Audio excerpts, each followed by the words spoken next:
Shalom, selamat pagi Bapak Ibu yang dikasihi Tuhan dimanapun Anda berada. Kita akan dengar-dengaran firman Tuhan dan sebelumnya mari kita bersatu di dalam doa. Selamat pagi Bapa, selamat pagi Tuhan Yesus, selamat pagi Roh Kudus. Terima kasih Tuhan Engkau memberikan hari yang baru buat kami di pagi hari ini. Kami percaya juga bahwa Tuhan ada rencana terbaik yang Tuhan akan berikan dalam kehidupan kami di hari ini. Ajar kami untuk tidak menyimpang dari jalan-Mu ya Tuhan. Tuntun kami ya Tuhan, agar apa yang kami dengar dan apa yang kami katakan serta kami lakukan sesuai dengan seturut dengan firman-Mu.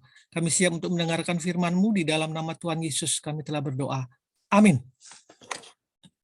Baik, Bapak Ibu yang dikasihi Tuhan, judul kita pada pagi hari ini adalah dikuasai uang. Dikuasai uang. Landasan firman Tuhan diambil dari 1 Timotius 6 ayat 10. Karena akar segala kejahatan ialah cinta uang. Sebab oleh berburu uanglah beberapa orang telah menyimpang dari iman dan menyiksa dirinya dengan berbagai-bagai duka. Bapak Ibu yang dikasihi Tuhan, saya mempunyai satu cerita nyata dari seorang anak murid saya yang mengalami broken home atau melarikan diri dari rumah.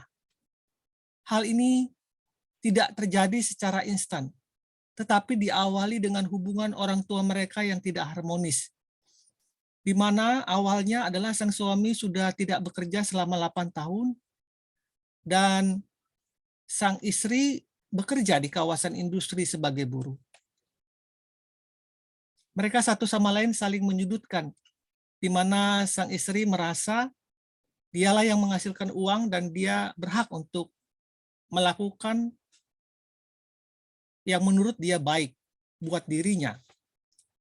Serta sangat erat dia memegang uang sampai-sampai untuk kebutuhan anak-anaknya pun dia terlalu perhitungan untuk hal ini.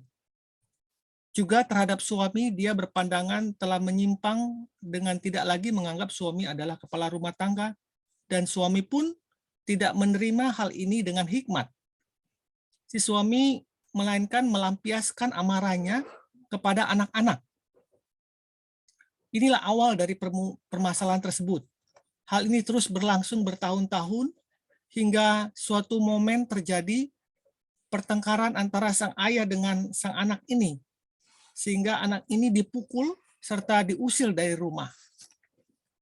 Maka meledaklah kepahitan si anak, sehingga si anak merasa sudah tidak dihargai lagi, tidak disayangi lagi, dan tidak merasa bahwa dia adalah seorang anak dari orang tua mereka. Dan dia melarikan diri, tidak pulang ke rumah, dan hidup menggelandang sebagai orang yang mengalami kepahitan hidup. Bapak Ibu yang dikasihi Tuhan, apa yang kita dapatkan dari hal ini?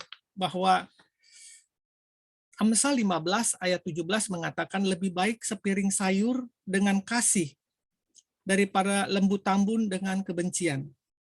Amsal 15 ayat 17.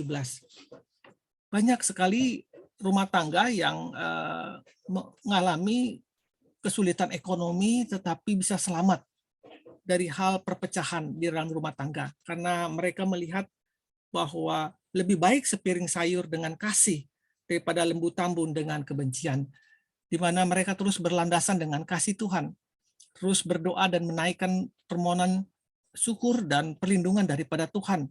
Apapun yang mereka dapat, mereka syukuri. Itu merupakan satu dasar atau suatu modal dasar untuk bisa menyelamatkan rumah tangga itu.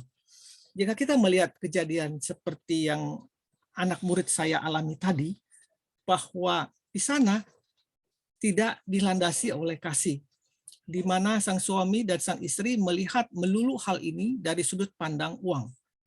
Makanya firman Tuhan di 1 Timotius 6 ayat 10 mengatakan, sebab oleh berburu uanglah beberapa orang telah menyimpang dari iman. Tanpa disadari, mereka sudah menyimpang dari iman mereka. Dan tanpa disadari mereka sudah menyiksa dirinya dengan berbagai-bagai duka. Sehingga buahnya adalah anak mereka tidak terselamatkan lagi. Mudah-mudahan bisa diselamatkan. Tetapi saat ini sangat sukar untuk menyelamatkannya. Kenapa hal ini terjadi? 1 Timotius 6 ayat 10 tadi, karena akar segala kejahatan ialah cinta uang. Semua dinilai semua diukur dan semua dievaluasi menurut uang. Sehingga hal ini bisa menyiksa mereka dengan berbagai-bagai duka. Firman Tuhan pada saat ini mengingatkan kita kembali untuk kita kembali berlandaskan dengan kasih, dengan cinta kasih. Apapun yang terjadi dalam kehidupan rumah tangga kalian, lihatlah dari sudut pandang kasih, bahwa kita percaya bila kita saling menyayangi, saling menyupport, saling mendukung, maka Tuhan akan turun tangan di situ. Maka Tuhan akan menopang kita dan Tuhan menyelamatkan keluarga ini. Bukankah ini juga menjadi contoh yang baik buat anak-anak kita? Menjadi satu role model buat anak-anak kita di dalam dia menjalani kehidupan yang akan datang.